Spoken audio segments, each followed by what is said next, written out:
Hello and welcome to the world of Edupedia.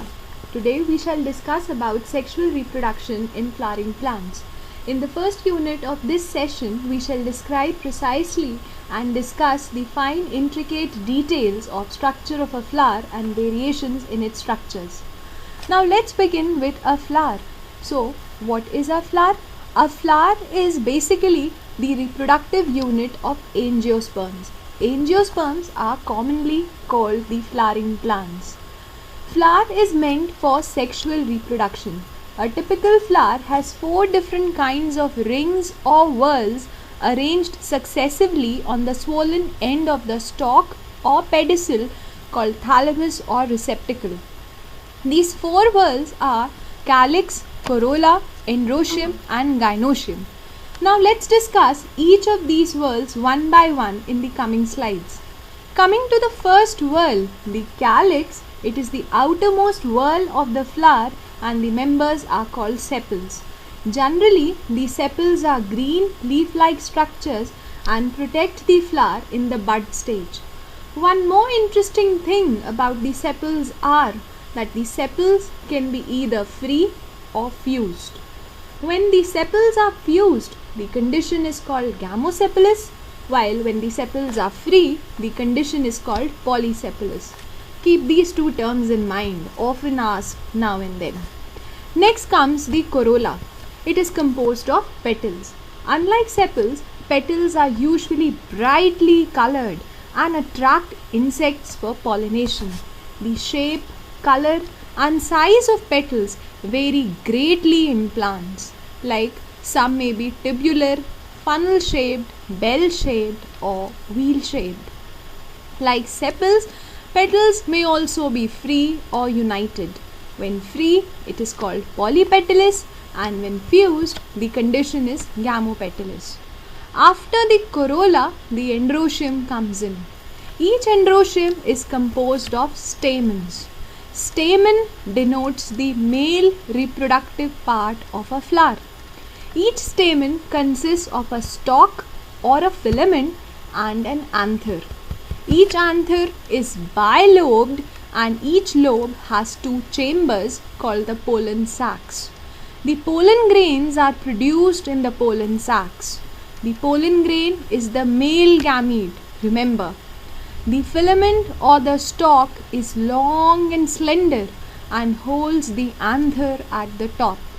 The proximal end of the filament is attached to the thalamus or the petal of the flower. Here also the stamens can be either free, called polyandrous, or united either into one bunch called monoadelphous as seen in China rose, or joined together into 2 bundles diadelphous as in pea, or can form many bundles called polyadelphous as in citrus. Interestingly, the stamens may also be united with other members such as petals or among themselves. Like when stamens are attached to the petals, it is called epipetalous, as you can see in brinjal, commonly called the eggplant. Or it is epiphyllous when stamens are attached to the perianth of a flower as seen in lily.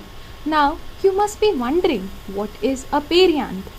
So a perianth is a condition when sepals and petals are fused together. Must have studied earlier, but do remember these terms, quite important and interesting. Now this figure describes the 3D cut section of an anther. Anther is usually bilobed with each lobe having 2 theca, that is they are diathecous. Also in the figure you can see longitudinal grooves that run lengthwise separating the theca. The anther is a tetragonal structure composed of 4 microsporangia located at the corners, 2 in each lobe. These microsporangia later develops into pollen sacs and are packed with pollen grains. Next comes the gynoecium or the female reproductive part of the flower. It is composed of 1 or more carpels. Carpel is also called pistil. Pistil can be either 1 in number, monocarpellary, or more than 1, multicarpellary. The pistils can be either fused together like syncarpus or free, apocarpus. Do remember these terms too, quite important. A carpel primarily includes three parts: stigma, style, and ovary. The stigma is the sticky surface that forms the landing platform for the pollen grains. It is located at the tip of the style. The style is the slender, elongated, stalk-like structure located beneath the stigma. It connects stigma to the ovary. The style also becomes the pathway for pollen tubes to grow from the pollen grains to the ovules containing the female gamete. Now what about the ovary? So ovary is the basal bulged part of the pistil. Inside the ovary is the ovarian cavity or locule. Each ovary consists of one or more ovules attached to a flattened cushion-like structure called placenta. Now let's have a quick look at the complete structure of a flower in one go. We have already discussed the details in the previous slides. This figure shows the structure of a complete flower, that is, a flower having all the whorls, or a bisexual flower, a flower having both the male and the female reproductive parts together. Such a flower is also called a perfect flower, remember. Now, after going through the structure of a flower, you must be curious to know whether all the flowers have the same structure or is there any variation in the structures. So to this, here lies the answer. Yes, indeed, there are variations in the structures of flowers. For say, a flower may possess both female and male reproductive parts together. Such a flower is called a complete flower, a perfect flower, or a bisexual or hermaphrodite flower. On the other hand, a flower may also possess either only the male or the female reproductive parts. If only the female part is present, such a flower is called a carpellate or a pistillate flower. While if only the male reproductive part is present, it is called a staminate flower. In either of the case, the flower is imperfect, remember. Apart from variation in the sexual conditions in a flower, there may be variations in the position of the ovary, like the ovary may either be attached to the thalamus above the attachment of other floral parts. Such an ovary is called a superior ovary and the flower is hypogynous, like in fleshy fruits, mustard, china rose, brinjal, etc. While if the ovary is attached below the attachment of other floral parts, it is called an inferior ovary and the flower is epigynous, like orchids, guava, cucumber. Now what about half inferior ovary?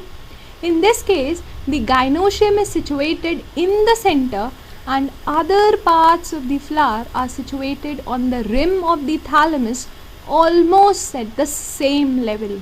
Such flowers are perigynous, like rose, peach, plum, etc. So a lot of terms to remember for sure. Now after learning all parts of a flower, you must be wondering whether each flower contains all parts together. Indeed, no. A flower may contain all the whorls together or may lack one or more of these whorls. If all the whorls are present together, such a flower is complete. However, if one or more of these whorls are absent, the flower is incomplete. Now, before coming to end of this session, let's discuss one more important characteristic variation in a flower. This variation is based on the symmetry. Like if a flower can be divided into two equal and identical radial halves by any radial plane passing through the axis or the center, then the flower is actinomorphic or the flower has a radial symmetry, like mustard, dhatura, etc. This is very much similar to a pie that can be cut into several equal and identical pieces, while a flower that can be cut into equal and identical halves only through one longitudinal plane. Mind it, only one plane. Then it is called a zygomorphic flower or flower with bilateral symmetry, like in pea, bean, gulmohar. Now, what is asymmetry? As the name suggests, this flower cannot be divided into equal and identical halves by any vertical plane passing through the axis, for example, canna. So with this, we come to an end of this session, and in our next session, we shall discuss about the pre-fertilization structures and events leading to fertilization. We shall discuss about the stamens, the microsporangium and the pollen grains. Thank you for watching this video. Kudos. Hope to see you in the next session.